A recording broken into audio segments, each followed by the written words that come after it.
today is my Thursday, 11 a.m. live. And I had a lesson planned, and it was great. It was a really good lesson. But for some reason, I keep doing this. I keep changing the lesson. I don't know. You guys ask me questions, and then I get moved to go deeper in that question, and that's what happened today from a question that we had yesterday on the live. And so I'm going to go a little bit deeper on grief and are we grievers? That's where I plan on going today. Oh, I didn't put my ring on. So that's where I plan on going today. So let's see how that goes. I got an amazing lesson plan for today. I want to talk about that. And also, one of the things that I put in the live is if we know that our person is in heaven, and we know that they're safe, and we know that they're taken care of, then why are we grieving? If we truly believe that to be true, then why are we grieving? And that was actually one of the questions that came up yesterday. And so I want to address that as well. So did I do this right? You got, it's crazy, you guys. I got 18 different things I'm trying to do, go on different sessions. Okay, yesterday's went up. Let's see what happened today. Gosh. I got to share it from the Facebook. Just give me 1 second. And I didn't do it right. Okay. Thank you. Okay. If you're checking in with me today, I want you to do this. I want you to check in with your own self. Tell me where you are with your grief this morning. How is your heart feeling? What emotion is coming up for you in your heart? What are you feeling in your heart as you're grieving? What emotion is really coming up for you today, right now, as you're sitting in here as the griever? Are you sad? Are you frustrated? Are you anxious? What emotion is coming up for you in your grief? That's where I just want you fear. Debbie says fear. I just want you to do a check-in with your heart and see where your heart is today. Not for me to correct it, not for me to change it. Linda Lou says sad. A heaviness in my heart. Nervous. Aida says nervous. Whatever you're feeling in your heart, I want you to know it's okay. It's an emotion. And we need to do often do emotional check-ins with our heart, especially when we're grieving. Okay. I want to thank each and every one of you for showing up today. I know it seems like I'm crazily trying to get everything started here, but that's just the way it is, guys. It's the way it is. Come on. Okay, there we go. Okay, open this up so I can read it. All righty.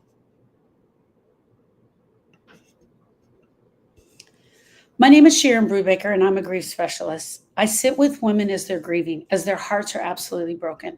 I just had a beautiful session with a woman who just lost her son.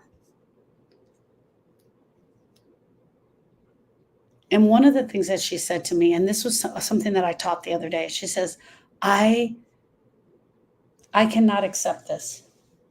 I'm having a hard time accepting this. And bless her heart. Sorry, guys. And I believe this, and I believe it to be true. I don't believe that acceptance is where you guys need to go in the beginning. I don't believe that you will ever get to. Some of you will never get to acceptance. I don't accept that Sharon died, that Sharon was taken from me, that my best friend died. I acknowledge it. I know that it happened.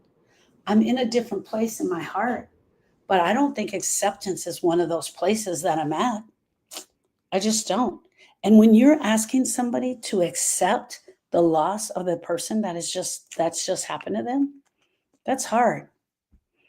Okay, so let's take that thought, having it just be hard and really not understanding. If I believe it, I want to talk about something, and I'm not challenging anyone's religion. I want you to know that this is not a spiritual religious talk. It was the best example that I could come up with, and that's where I'm at, okay? This is not a religious spiritual talk. All right. As long as you guys all agree to go there with me. If I believe that my person is in heaven, why am I still grieving? If I believe that they are no longer in pain, why am I still grieving? If I'm at this part where at least he's no longer in pain, he lived a really good life, why is my heart still broken? It's because grief isn't where they're at. It's not about where they're at. It's about where they're not. They're not here with me. Grief it never was designed to be that way. It's not about where they're at. It's about they're not with me. Not with me. She is not here. You're not grieving this. You're grieving this. And this is coming from there. She's not with me. She's no longer sitting at my table. We're not hanging out. She's not picking up my phone calls. I can't give her a hug when I need to. It's not where she's at. It's where she is not. It is what's happening in your heart because she is not there.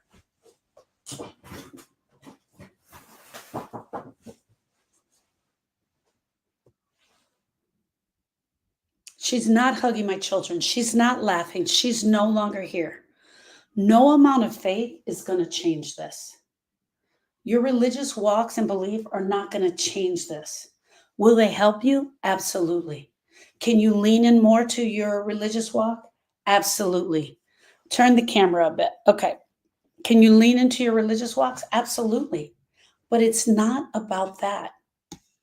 You can believe that they're free. You can believe that your person is no longer in pain. You can believe that they're whole again. Whatever your belief is, I support it 100%. My program is not religious, so I want you guys to know that. I support it 100%. And you can believe that all day long, and I love it for you. And I even believe it. I look up when I'm talking to my dad and when I'm talking to Sharon. But we can believe all of this, that they're in a great place, and we can still be falling apart. It's not about lack of belief. It's not about spiritual weakness. It's that the love that you have for them is real. You love them in real time. This is not about your nervous system remembering what your soul still, this is about your nervous system remembering what your soul is still longs for. Grief is love with nowhere to go. I loved her, she loved me, and now she's not here.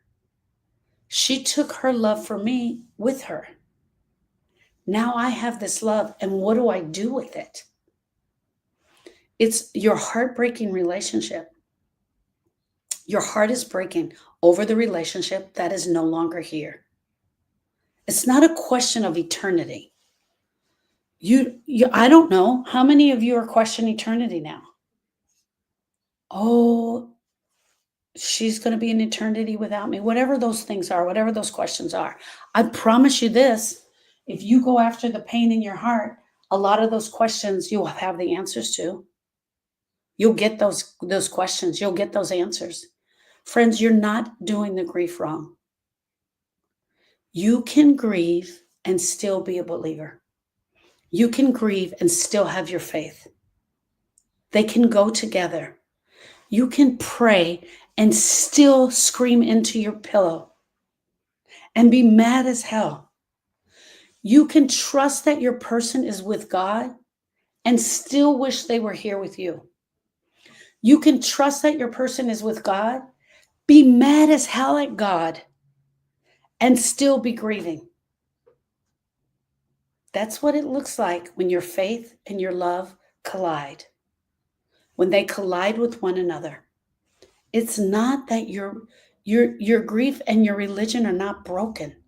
They are fully intact. You are human, and your grief deserves some space. So sometimes we need to take a little bit of space and work out what's going on in the grief before we work out what's going on in the religion. Hey, everybody. Thank you for showing up today.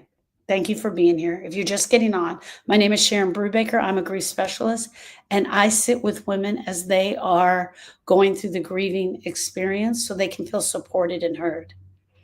I bring different teachings. Every time I do a live, I bring different teachings on different subjects. Today I completely went off subject because this is not what my live was supposed to be about. But I just asked this question of myself. If I truly believe that my person is in heaven and I truly believe in God, why am I still in pain? Why am I still in pain? It's because your love for your person was in your heart and they're no longer with you, and you've got to grieve that aspect of it. Well, I'm going to shift over. So I wanted to answer that question. That was one. If they're in heaven, why am I in so much pain? The second thing is this. Everybody who's in TikTok, I will get back to you. Just keep posting your questions. When I end the live, I come back to TikTok. If you're new here, that's what happens. There's no wrong answer for what you guys are going through. It's just about you needing to fill in the blanks. And that's where I hope that I can come in for you. One of the grievers asked yesterday, because I say this all the time, I see you. I am you. I am a griever. And that's how I end a lot of my phone calls. And Sandra, bless her heart, asked yesterday, are we all grievers? And will we all be grievers for the rest of our life? And I answered it just off the cuff, but I went in and did a deeper dive into it. And so that's kind of where I'm going to go back today. Number one, I wanted to talk about if I really believe that my person is heaven, why am I struggling? And that's why, because they're not here with you. And now I'm ebbing into another question. Are we all grievers? And the answer is yes. We are all grievers. Every single one of us is a griever. But that doesn't mean we're supposed to stay stuck in our grief forever. And you're not always in active grief. Today, right now, as you see me, I am not in active grief. I'm coming upon a grieving experience right now, and I've had some grief of some things that are happening to me, but I am not actively grieving. And let me share this with you. I'm going to make sure you guys can see the page. I went to visit my mom in Arizona. My mother has recently been diagnosed with Alzheimer's. And I've shared this with you guys over and over again that every time you have a life altering diagnosis, it is a grieving experience. My mother was diagnosed last year. When my mother got the diagnosis, that started the grieving experience. And I'm right now here where I was in Arizona with her, and I realized that she can no longer manage her medication. And she can no longer manage her medication. So here's the diagnosis. This is where it starts. She can no longer manage her medication. And so we had to have a family talk, and we've decided we're going to be putting her on palliative care. And we met with the palliative care coordinator yesterday. Having the diagnosis was the start of the grieving experience. Being the mother who I always knew her to be, she's no longer here. Figuring out when I was here last week and figuring out she can no longer manage the medication is another part of my grieving experience. Putting her on palliative care is another part of the grieving experience. It is going to be a long, drawn out, long-term grieving experience that I'm going to have. But every time she drops to a new level, and then I ride that out for a while, that is grief. That's grief. When we lose what we used to have and we no longer have it, it is a grieving experience. So the next drop that we have, I don't know what that'll be, the next drop that we had, and it could be, depending on how long this goes on, I could have multiple grieving experiences from this, my mother's diagnosis. When I walk into the room and she doesn't know who I am, it will absolutely be a grieving experience. So instead of just sitting here and waiting, because I have unique tools that I use when I'm grieving, I'm doing my grieving for her all along the way. Because eventually I'm going to be somewhere over here and she's not going to know me. She's not going to know who I am. And it may get more difficult. There's some added parts to this grief, but if we're dealing with anyone with an illness, this is kind of how it goes. You end up writing out the new norm. So this is the new norm. This is your new norm.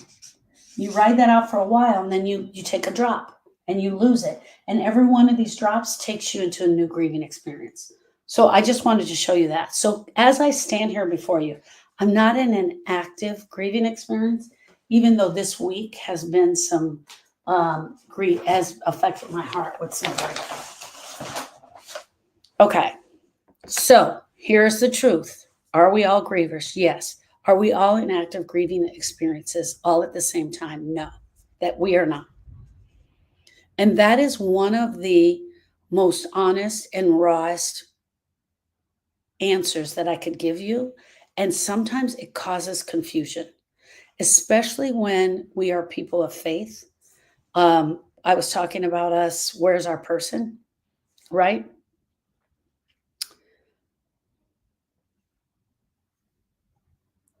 So we're all definitely active grievers. We are all go in and out of grieving experiences. There are 47 or more known losses that a person can experience over a lifetime.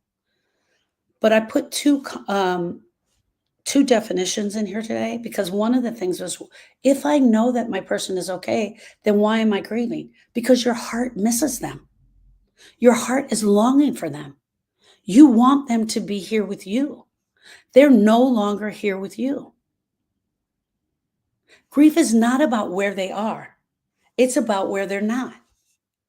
And all hearts are going to grieve. And we're all going to grieve at multiple grieving experiences throughout our life. That was just one with my mom. My dad has already passed away. He already went through a life-altering illness. I grieved multiple aspects of him. Right?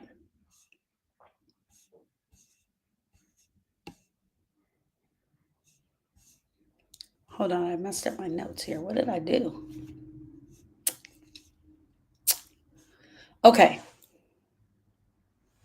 So why do we grieve? We grieve because they mattered. We grieve for the absence of everything that has changed for us. We grieve because we love them deeply. And because our love lived in our home, it lived in our heart. And now our hearts are broken. And now our homes are empty. Your grieving is not a betrayal. It's not a betrayal against your belief. Your grief is the evidence of your love. It doesn't mean you lost your faith because you're struggling with your grief. No scripture, no sermon, no well-meaning comment from a friend can erase the rawness that your heart is feeling right now. It can comfort you 100%. I absolutely remember Austin dying and being with my family for almost 3 weeks. I wasn't going to church. I wasn't seeing any of my church friends. And I remember becoming sick of my family and tired of my family and needing to go to church. I needed to be there. I needed to be around them. It didn't take my grief away, my friends. I needed to be around them, and it did not take my grief away. I want you guys to know that you're not doing this wrong. You're not doing this wrong. Even if you never came to my class, even if I never showed you about grieving, even if we never talked about grieving, even if I never broke it down for you, whatever you're doing in your grief is right for right now. And it is okay. Patty says, my heart is missing him. He was my soulmate. And whatever you're doing, Miss Patty, it is right. What happens when you come in and you meet me, I just give you little, short, small, correct choices that you can make as a griever. That's it. How many of you are still wondering, why am I still crying? Shouldn't I be at peace? Why does this still hurt? Everyone's telling me to rejoice. He's in a better place. He's no longer in pain. I should feel better. Even though all of that is true, it is simply intellectual, and it is designed to go to your brain. And you're not doing this wrong. You are grieving. And this grief, my friends, is holy. And it's especially holy to you. And it deserves your full attention. So let me fully answer the question of yesterday. The question was, are we all grievers? And my answer to that is yes. But more importantly, and I wanted to go a little deeper with this because I brought it up yesterday, grief is not just about death. It's what happens when our heart breaks, when something changes in our life, when something ends, when something or someone disappears, when something or someone disappears that we didn't want to lose. It causes pain in our heart. I just shared with you guys how my mom is no longer able to take her medication. That is a loss for us. I realized that she's starting to change, that the Alzheimer's is starting to advance. That is a change for us, and I have to step into that. Grief is not just death.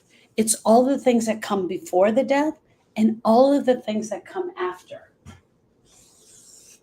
Grief is a broken heart. But there are a lot of things that come before the broken heart, and there are a lot of things that come after. All of this is grief. When you wake up in the morning and they're no longer there, that's grief. When I'm right here, I realize she can no longer take the medication and manage her own health. This is happening before the loss. It is grief. There are a lot of things that we don't understand as grieving experience. Of course, death is a grieving experience. Divorce is a grieving experience. Infertility, illness, betrayal, abuse, loss of a job, financial changes, all affect our heart. All of these things affect our heart. Retirement, addiction, estrangement, moving, pet loss, were all the things that I talked about yesterday. A loss of safety and security. Having someone who has always been there take care of you no longer be here, no longer feeling safe and secure, is a secondary loss. So it comes right under the loss.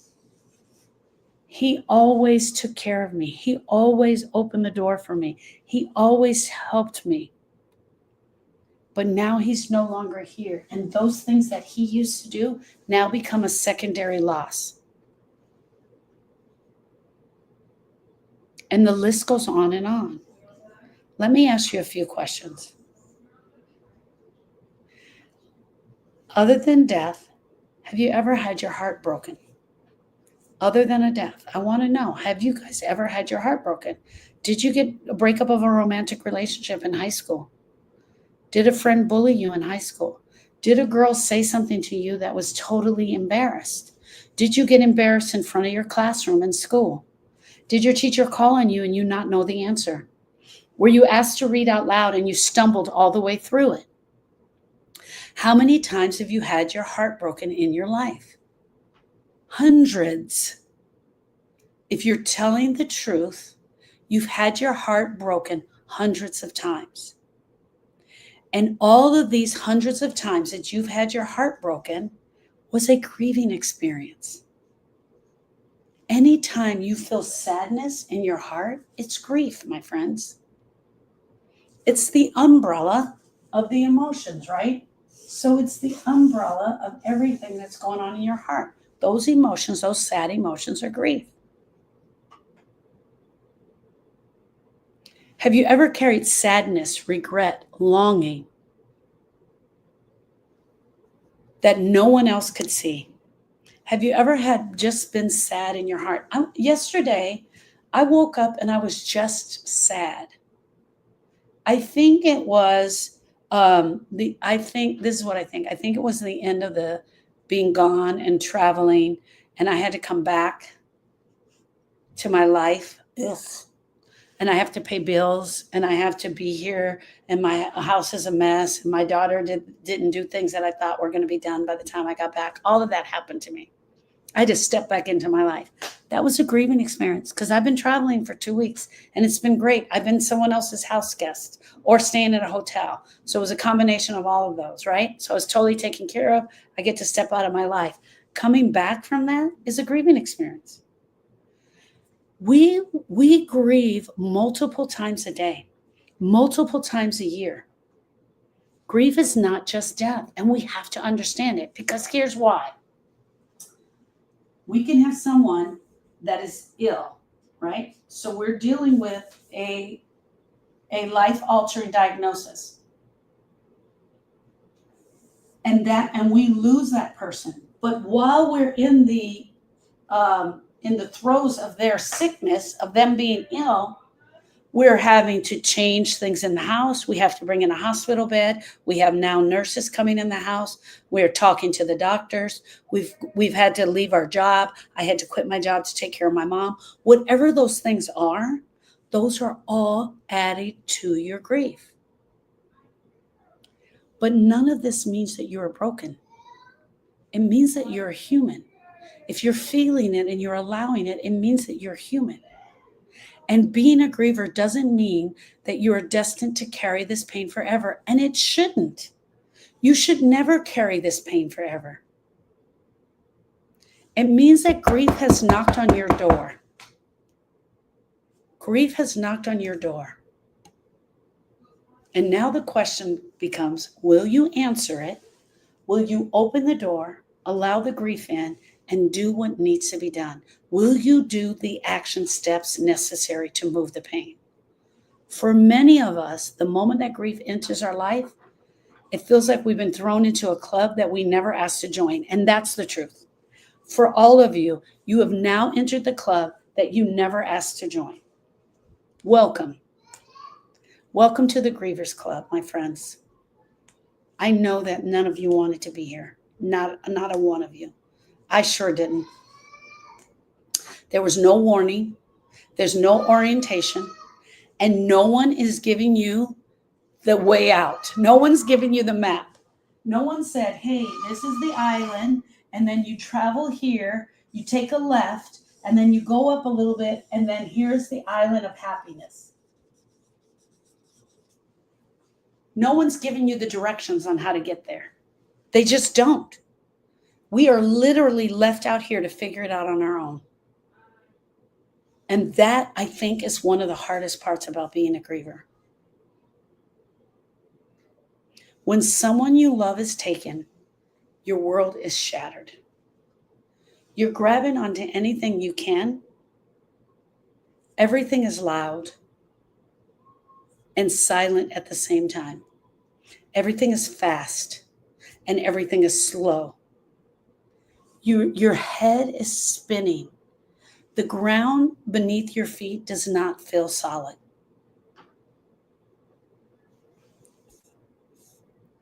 But let's be honest. Some of you are probably asking yourselves, but how am I going to go through this? How am I going to do this? And my beautiful client this morning, she just kept saying, I don't want to do this. I don't want to do this.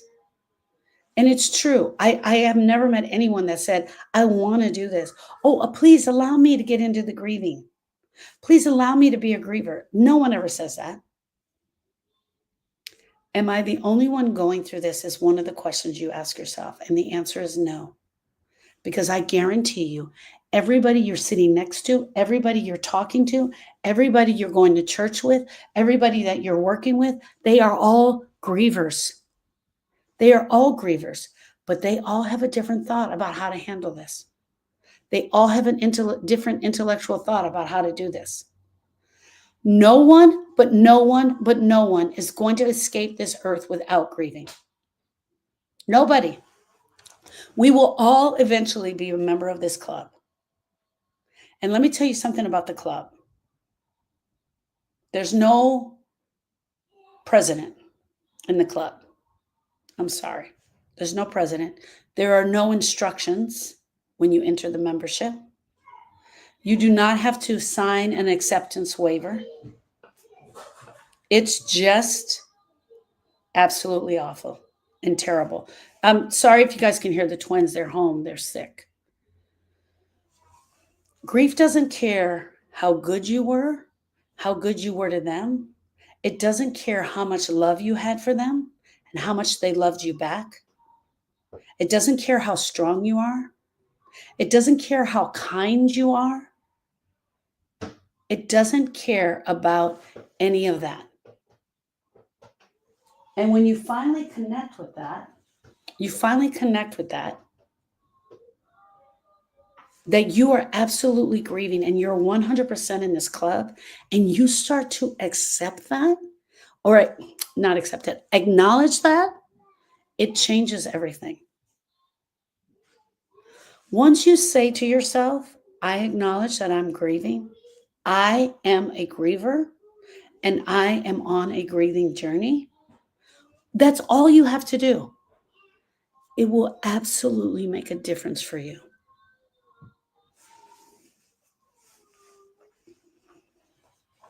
Most of us are screaming, I want off of this ride. Let me out of here. She was literally, this beautiful woman this morning was literally saying, I don't want to do this. I can't do this. I'm not doing this. I'm not doing this. And it doesn't matter how much we say we're not going to do it. There's nobody stopping the roller coaster, friends. We're on it. We're on it until we get to the next stop. We're on it until we get to the next stop. And I don't know how long you're going to ride it out. Meanwhile, this is what Tia Lisa is saying. Meanwhile, the world all around you keeps moving. People are posting pictures. They're laughing at brunch. They're planning vacations. Everything we see on social media, they are the skinniest. Their hair is perfect. Their teeth seem so white. They're portraying this feeling of being absolutely happy and being perfect. They're posting the pictures of them with the wine on the beach.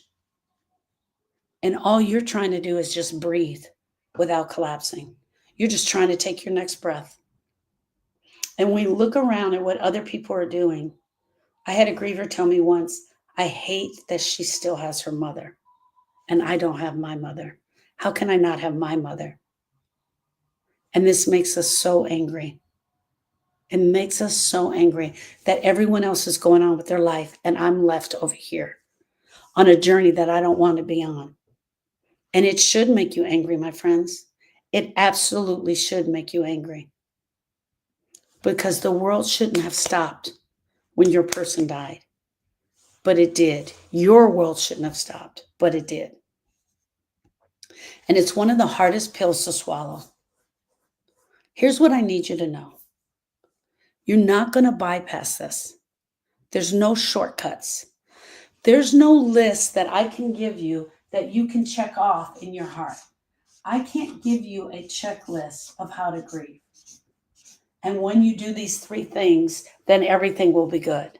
There's no shortcut, right? You're not going to get this map with a shortcut. There's no list. Grief doesn't respond to logic. You can't fix this. You've got to go through it. And going through it is right here. And that means you got to feel it. You have got to feel this.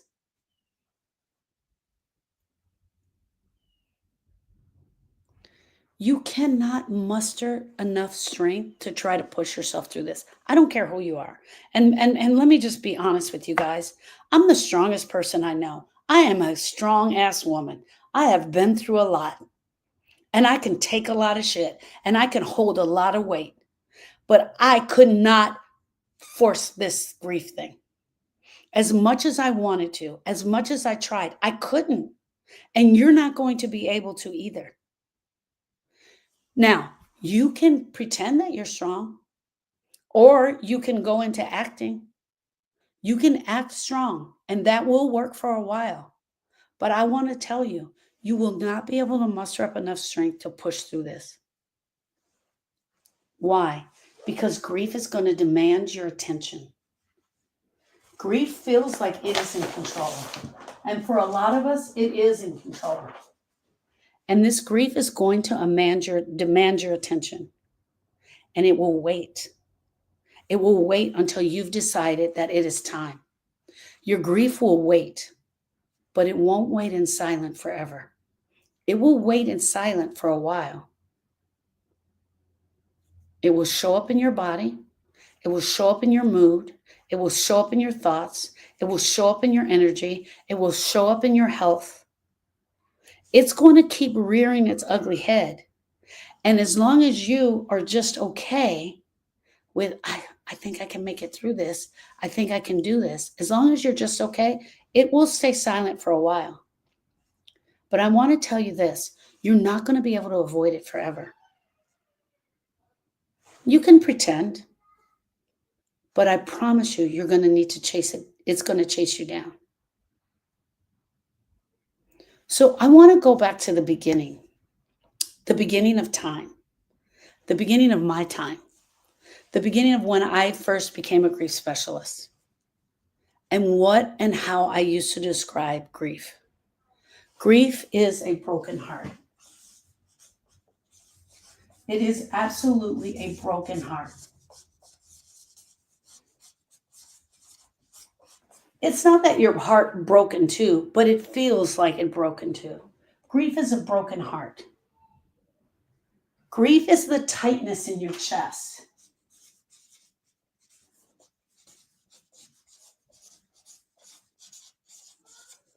Grief feels like a broken heart, and it is the tightness in your chest.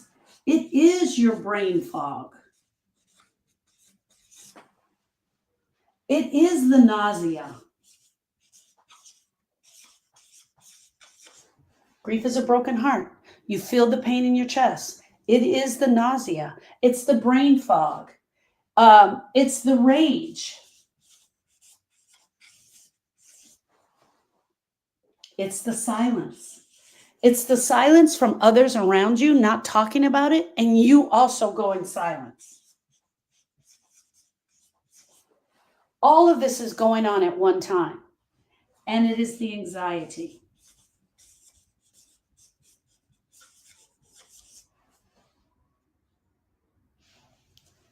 It is the complete disorientation of what has really happened to you. Does it say disorientation?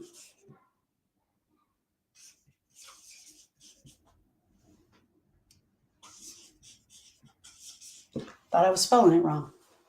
It is the complete disorientation of what has just happened to you. So it is a broken heart. It is the pain in your chest. It is the brain fog. It is the nausea. It is the rage. It's the silence. It's the anxiety. It's the disorientation. Your whole system goes into shock.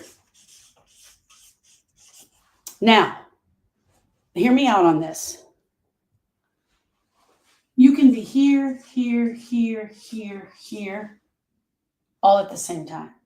You can be here, here, here, here, and you can be doing all of them at the same time. Or today you can just be here. I don't know. Everybody's going to be different. And this is not it, all of it. This is not all of it. This is just a few that I was able to get on this paper.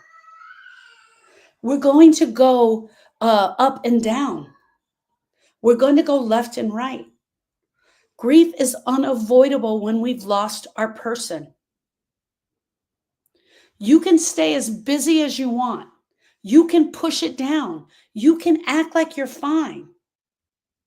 But I tell you this, you spend 5 minutes with me and I'm going to touch that grief. I'm going to touch exactly where it is. Grief doesn't disappear just because you're pretending. Just because you're pretending to be okay, it's not going to disappear. You could win the Academy Award for the way that you're grieving. And the award goes to Bella Red for how she really walked into the room and acted like everything was okay. I mean, how many times on this grieving experience have you had to walk in the room and pretend like things were okay? Pretend like your life was moving in a certain way. And then one day it just explodes because grief will wait and it will linger. And if you don't give it the action that it requires, the attention that it requires, it will explode. And for most of us, it explodes at the grocery store. It explodes on that person. Your grief changes everything for you. It changes your world. It changes your look at the world. It changes your look at your friends. It changes what you really believed friendship was. It changes how you manage your day in life. It changes everything. Your world completely flips upside down. It's like you took the box and you're like literally, someone is shaking it all out. Now you and I have got to come and put it back together. Suddenly, things that used to matter, they don't matter anymore. People you used to feel close to, they seem distant. Your sense of safety and purpose and identity, all of it gets shaken. Grief is very personal and it's personal to you. And no one will grieve exactly the way you're grieving, even if you're grieving the same person. Even if both of you are grieving your dad, you will not grieve the same because your relationship with your dad is different. I'm the oldest child. I'm the one that was responsible to take care of the littles. My dad expected certain things of me. Erica was a little. She was our baby sister. She grieved someone so different than the guy I was grieving. I'm the oldest born daughter. And the way he responded in my life was different. Erica was babied. She was the apple of his eye. She could do no wrong. I kid you not. And if she was here, she would tell you that it's absolutely true. She got the expensive jeans. She got the $65 tennis shoes. They were $65 at that time. I mean, after all, she's not that young. She got the expensive Jordache jeans. She got the sports car in high school. She got all that. No jealousy here, really, seriously, no jealousy. I was married and out of the house by then. But my point is this. The person that she was grieving was so different than the person I was grieving. Your grief is personal to you. No two people will grieve exactly the same. If you've lost the same person, your relationship is going to be different with him. Here's the other thing. Grief shifts over time. It shifts over time. Why? Because sometimes we're completely in our brain, in our grief. We're totally intellectual. And sometimes we're totally emotional. Sometimes people reach out to me, clients, and they're like, I can't do this today. I cannot do this today. My heart is absolutely breaking. I'm in so much pain. Can you see me? And I can't see them that day. Well, I can see you tomorrow. And when they come onto the call, guess what? They're in a better place. Why? Because they were here yesterday. They were in their heart, in their pain. And they didn't think they were going to make it through. But by the time we get on the phone call, they've cried a lot of that out. When we cry, we can release the pressure of that. We can release the pressure of that grief. So it is going to change over time. It changes every day. It changes from week to week. As time goes on, our grief is going to change. Right now, it may feel like for you that this grief is going to last forever. But when you begin to process it, it's going to change. When you begin to process it, when you start learning how to give action to the grief, when you start learning how to move the grief, based on what I teach, when you start moving the grief, it's going to be slow at first. When you begin to process it, something changes. And it's slow. And it's quiet. But it happens. It absolutely does. You begin to feel the edge soften just a little bit. And how does that happen? At first, it happens by talking, by telling your truth, and by crying. All of these things need to happen at first. All of those things need to happen at first. We can't push back against it and think that it's just going to move itself and that the grief is just going to go away, because it doesn't. I want to talk about some of the things, and I actually have this in the Griever's Guide. If anyone has not downloaded the Griever's Guide, please do download the Griever's Guide. It's the best definition of grief that Eric and I could come up with. Grief is not a mental illness. You are not mentally ill because you are grieving. Your grief is a healthy, natural response to your loss. Friends, we are all grievers. That's what got me here, was the question yesterday. From Sandra asked a question, are we all grievers?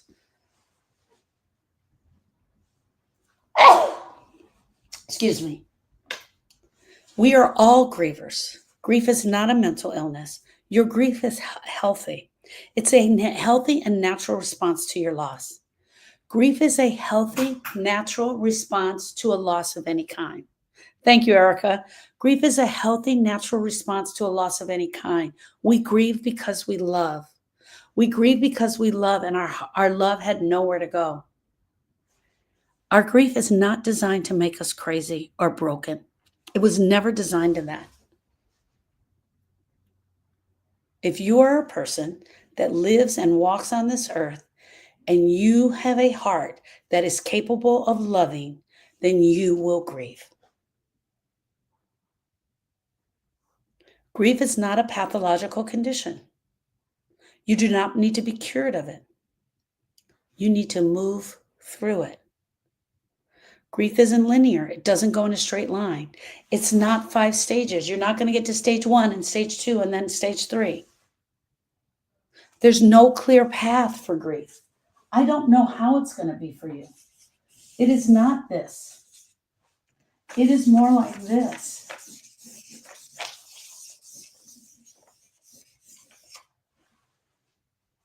That's grief. Tina says, when do you ever get off the roller coaster? You get off the roller coaster when you start doing the action steps required for your grief. When you start really looking at it. And I mean really looking at it.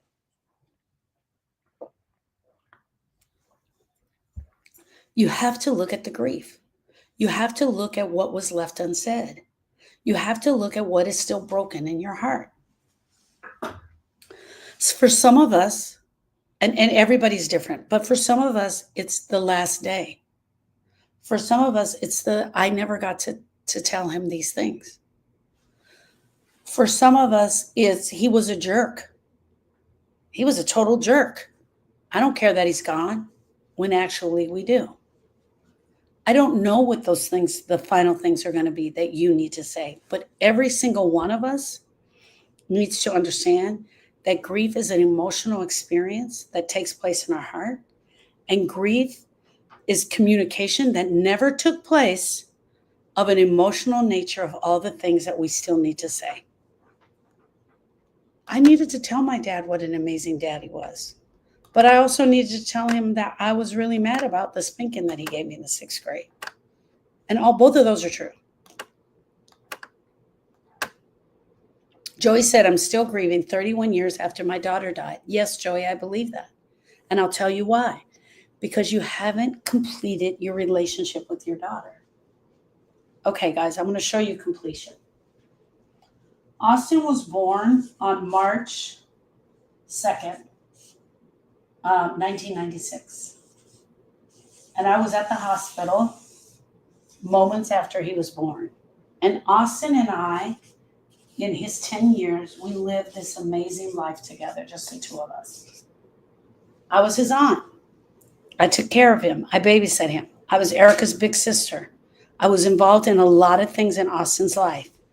But at 10 years old, his very short life, Austin drowned at the lake on Father's Day weekend.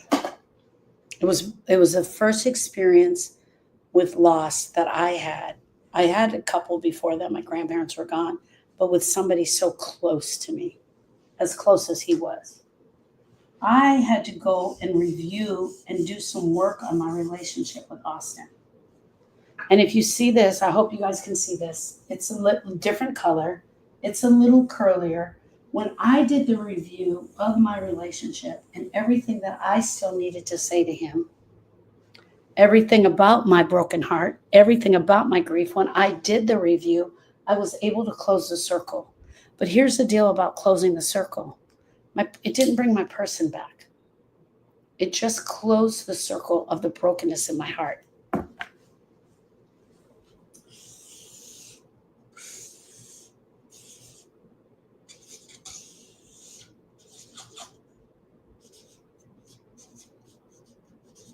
I had this broken heart. And all that I did was I closed the circle. I will forever have that spot in my heart where Austin resides. I will forever have that. But there is no longer pain in there for me because I've gone after that work and I've done the work. And now I teach others how to do it. Grief doesn't go in order. It doesn't go away in steps. And some days you're absolutely okay. And some days you absolutely will laugh. And some days you can tell stories about your person. And other days it will hit you and knock you down like a ton of bricks. And some days you'll be on the floor in the bathroom. And it is not 5 tidy, clean little stages: denial, anger, bargaining, depression, and acceptance. 100% Dr. Kubler-Ross's work was meant for someone who had been given a life-altering diagnosis. Your grief is not a problem to be solved. And yes, it does come in waves. Someone said it comes in waves. You cannot fix this. You cannot outthink this.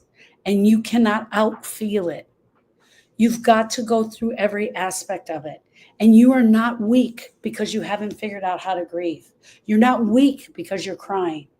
You're not weak because you're struggling. You are not weak because you're overwhelmed.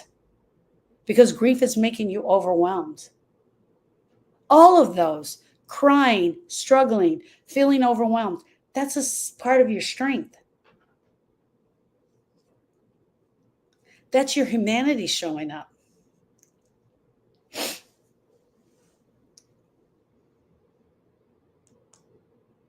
Grief is not a disease. You're not sick. You're hurting. You are longing for your person. And that is something very different. You are not mentally ill. You are longing for them. I've been talking a lot this week about how the brain is trying to protect you from this grief. And you've probably heard me talk about it, which I did yesterday. I talked about the grief brain. I've talked about foggy. I've talked about checking out, forgetting, numbing out. Just because that is your experience doesn't mean that you're losing your mind. Your brain is going into survival mode because it wants to fix this. It wants to do everything it can to fix this. But it's not the right tool for the job. Your brain is not the right tool for the job.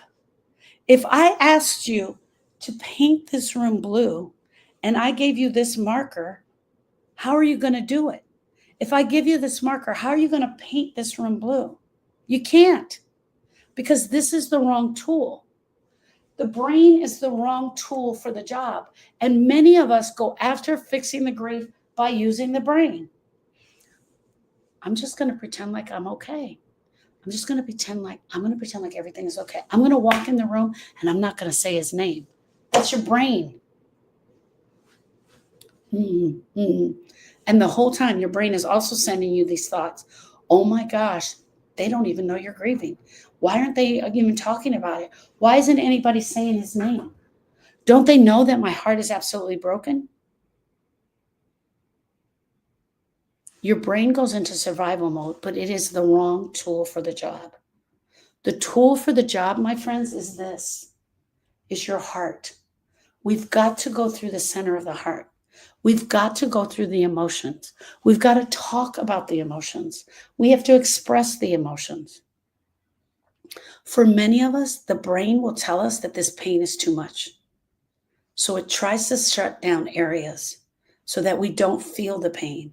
But here's the deal, friends. One of the things that I teach is all of the emotions that show up on the emotion graph, right?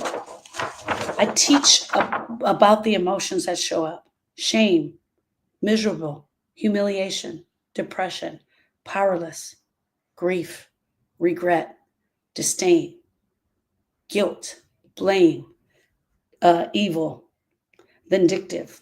What pain or emotion is showing up for you today?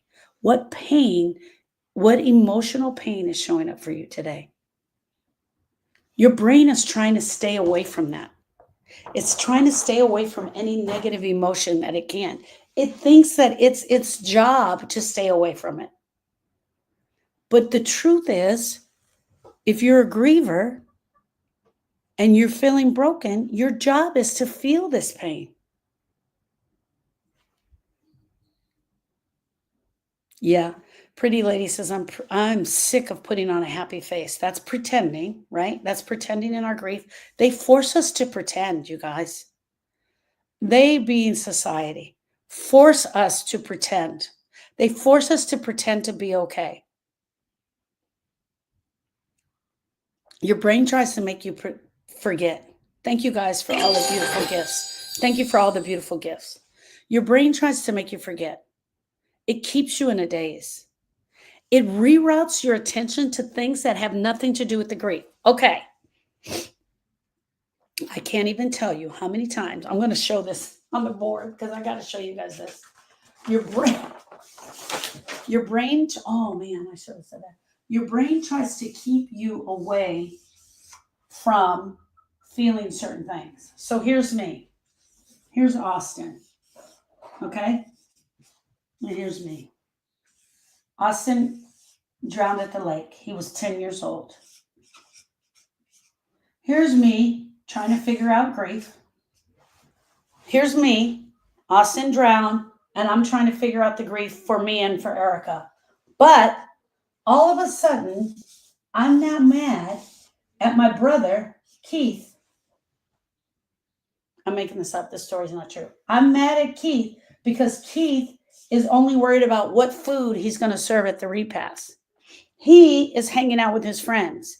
He is drinking beer in the backyard while they're getting ready to make the food for Austin's ceremony. But I'm not worried about this heart and my brokenness and the emotions and the pain. All I can see is Keith. And I'm making everything about my grief about Keith. I'm talking about Keith. I'm sharing about Keith. I'm upset about Keith. And all I keep doing is talking about Keith. I can't even tell you how many times as a griever we do this. We completely bypass our grief, which is happening in our heart. We're not even any longer talking about our person. We're completely mad at someone else for something they said or something they did. Why? Because the brain says, get off of the grief. It doesn't want you down here in your heart. Your brain doesn't want you feeling this. It would rather you pay attention over here and be mad about this. Hundreds of thousands of times I get grievers that call me up. You should have seen the way she walked in the room. She wasn't even paying attention to what was going on, because it is much easier for me to be over here, to toss my grief over there, to be mad about someone else, to be mad about something else, than to tell the truth. And when I tell you grief is telling the truth, this is what I'm telling you. My heart is broken. My nephew Austin drowned at the lake. That is the truth. But instead of that, we walk in the room and we say, we were at the funeral and my brother was smirking and he had a smile on his face. And I'm so mad at the way he was acting.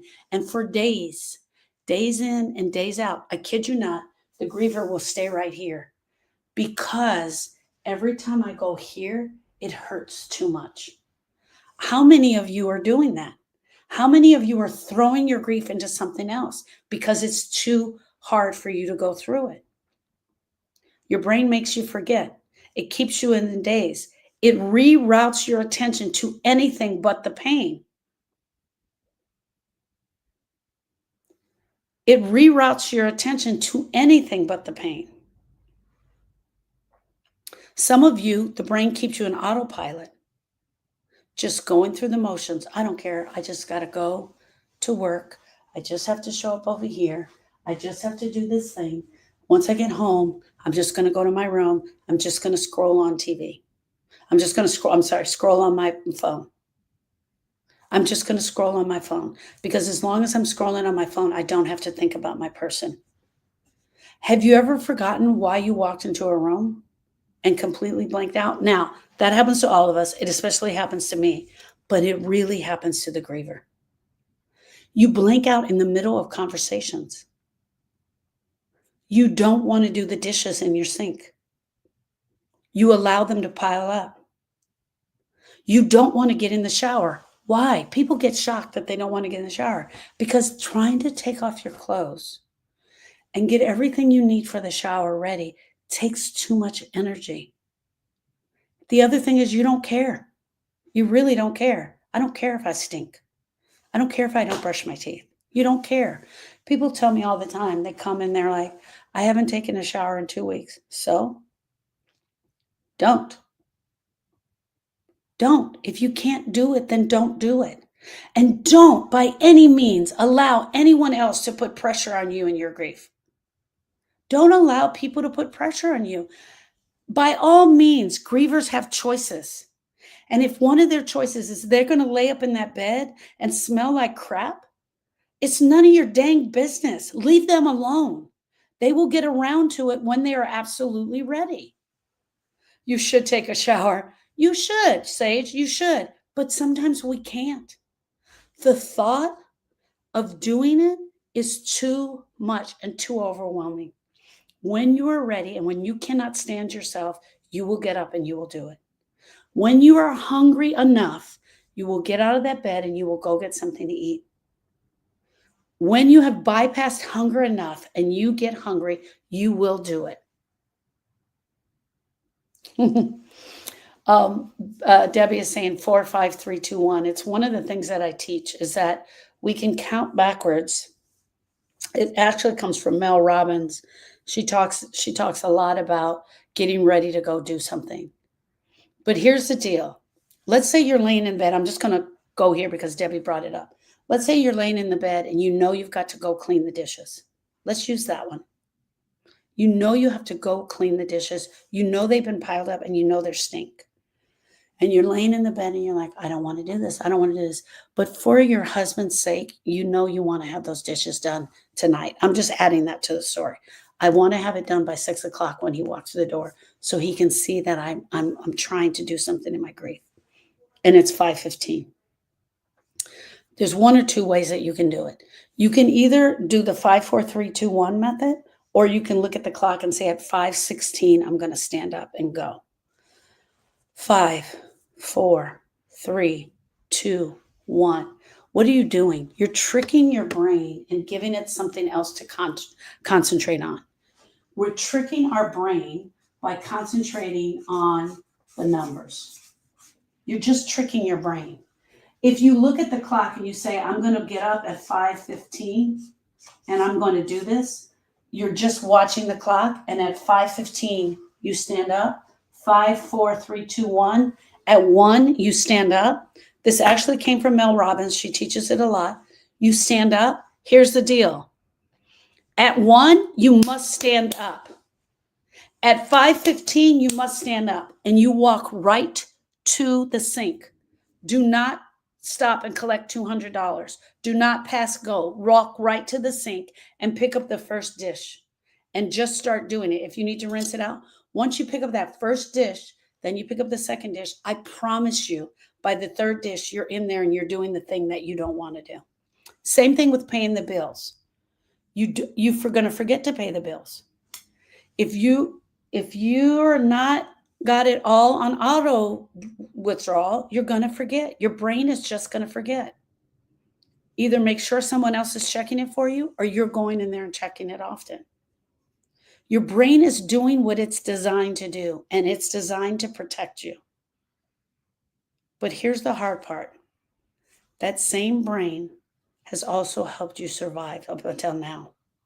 The same brain that has also helped you survive until now is now keeping you stuck. because it is keeping you stuck in doing the things that you're not supposed to be doing on the grief. If you've tell me I'm here 32 years later, your brain is keeping you stuck. It doesn't want you to feel the pain. It doesn't want you to feel the brokenness in your heart. It has convinced you that if you wait long enough, this will go away and you will still start to feel better. And that is not true. You don't need to fight against the grief. Stop resisting the grief. Stop fighting against the grief. Stop pushing back against the grief. Just acknowledge that you're a griever and that this grief needs to be there to serve a purpose. And what is the purpose? It's to tell the truth. Start by telling the truth.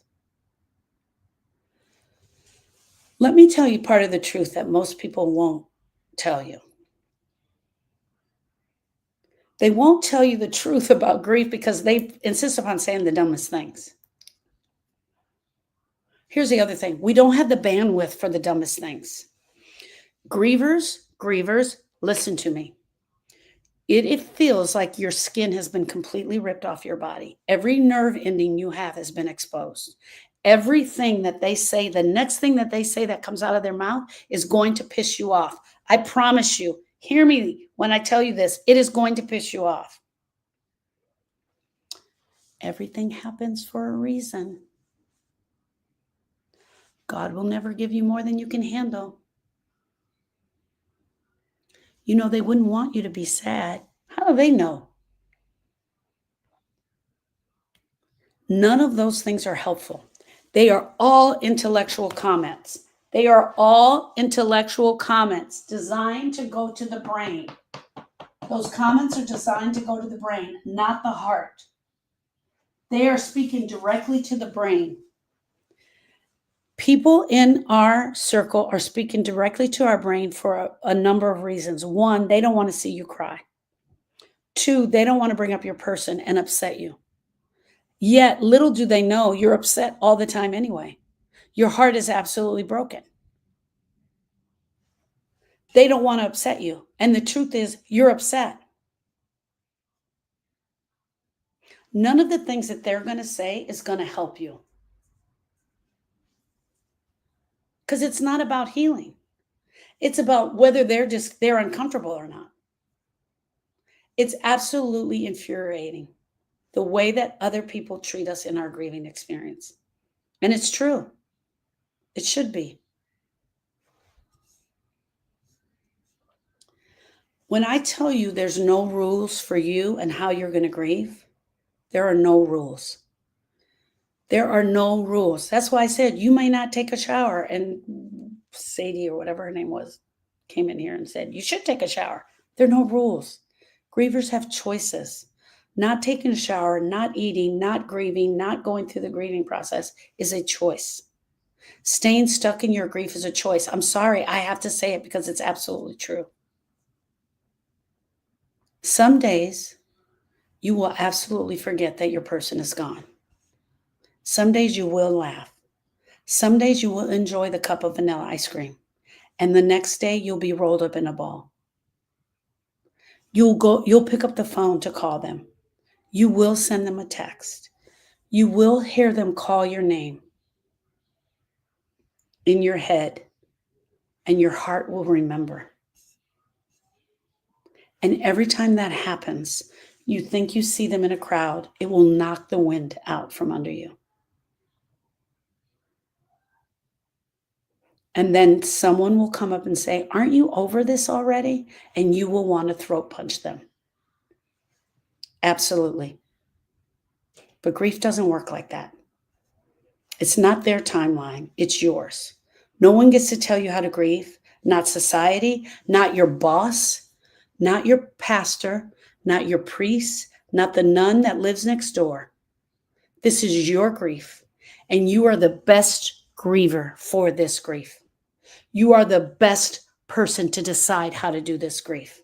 And no one should tell you how to do it, especially with the platitudes. However,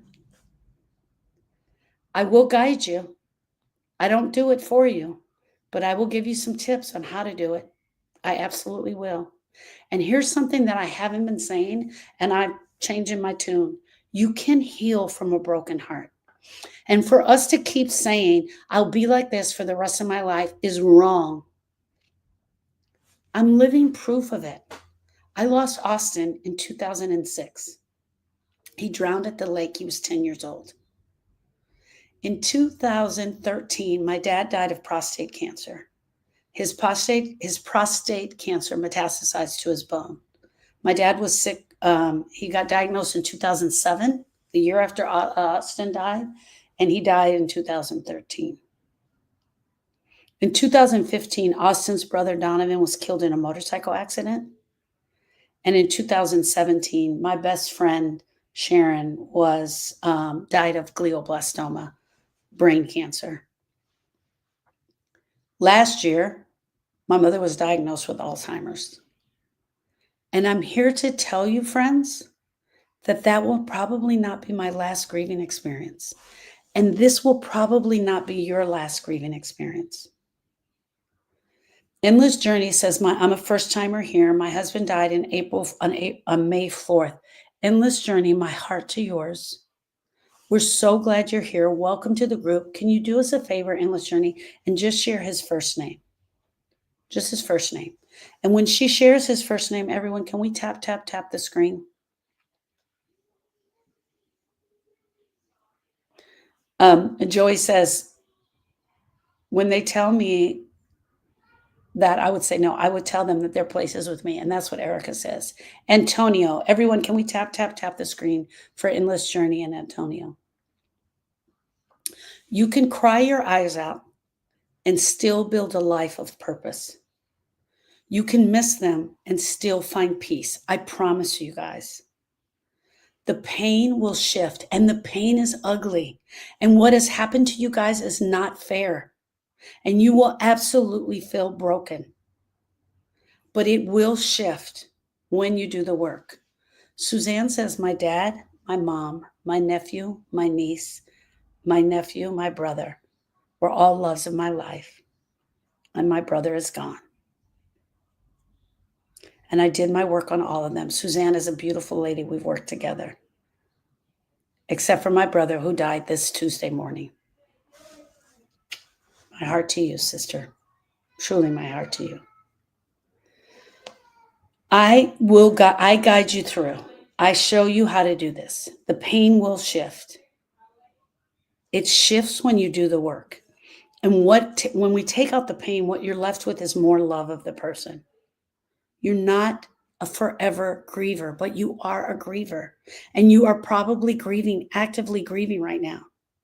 But grief isn't your identity. You didn't become the grief lady.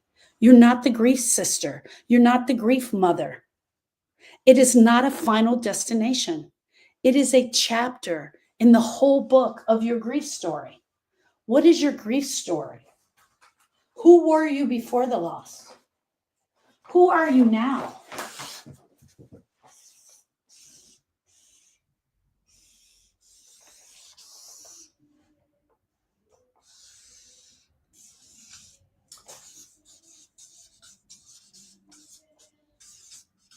I have a grief story. I have a grief story to tell. And I lived out every chapter of this grief story. What's your grief story? And how does it end? You get to decide that. If you're just surviving this, if you're just surviving and barely surviving this, I'm telling you, you're not doing that great of a job. We were never meant to just survive. We were meant to thrive. And if you're ready for the real support, I want to invite you all to follow me here on TikTok, follow me here on Facebook, follow me on Instagram, follow me on YouTube.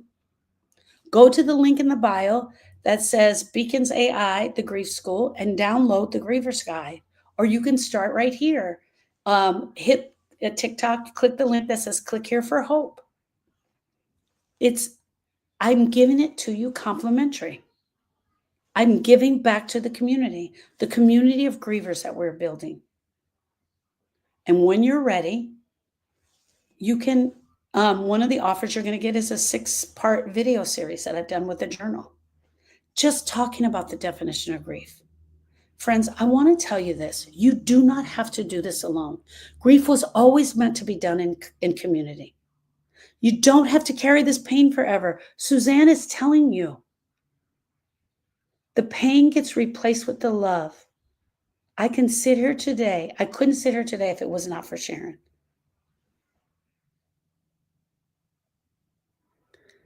Alpha Devil says, my name is Shelby, and tomorrow will be my first year since my mom passed. Joy says, out of 6 siblings, 4 of us, and we lost our firstborn. My heart to you, Joey. Truly my heart to you. Truly my heart to you. I promise you guys, I will walk with you every step of the way. So here's some of the places you can find me.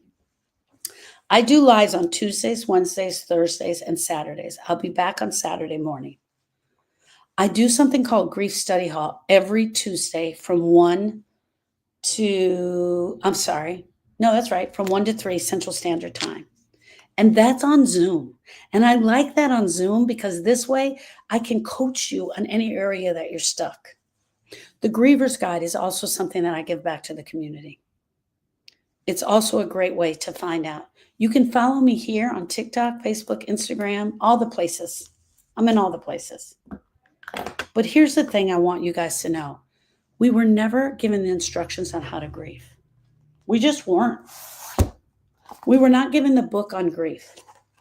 We were not given the book and told to go to chapter 6. I always pick chapter 6. I don't know why. Go to chapter 6 and follow the instructions, and you'll be able to get out of the grieving process. But here's the thing. I've put it together. I've been doing this for 18 years, and I've put it together. Not by one program, but by multiple programs. Alpha Devil says, does it get easier? Yes. But I want to tell you, love, and I'm just going to be truthful, it's going to get a lot worse before it gets easier. I found my best friend. My person died last Monday. My heart to yours, friend. Tell us your person's name. Tell us your person's name. Everybody on TikTok, hold on 1 minute. I'll be right there. I want to say thank you to each and every one of you that joined me for this. Sorry if it got kind of confusion, but there were so many things I wanted to talk about today. This is the definition of grief. What I did today is the definition of grief. This is grief. This is grief. And so I went over the definition, and I'm honored to be here for each and every one of you. For each and every one of you. Pauline says, can I grieve my auntie before she dies? Yes, absolutely. And you should, Pauline. She says, hey, good morning, ladies. Hey, Kelly, so glad you're here. She said, I'm missing my mama completely today. It's absolutely unbearable. I'm so glad that you're here. I hope this helped, Miss Kelly. All right, I'm going to jump over to the TikTok group and answer some questions in there. Pauline, I'm going to reach out to you. Everyone who showed up in the live, I love you. Thank you. I see you. I am you. I am a griever. And that's the thing that I bring to the table. I'll see you all Saturday morning at 9 a.m. Central Standard Time. And I honestly don't know what I'm going to talk about. I think she posted it, but I hope I don't change it because today I changed it. So I think I'll do today's talk then. Hey, Linda. Good morning. So glad you're here. All right, friends. I'll see you in TikTok.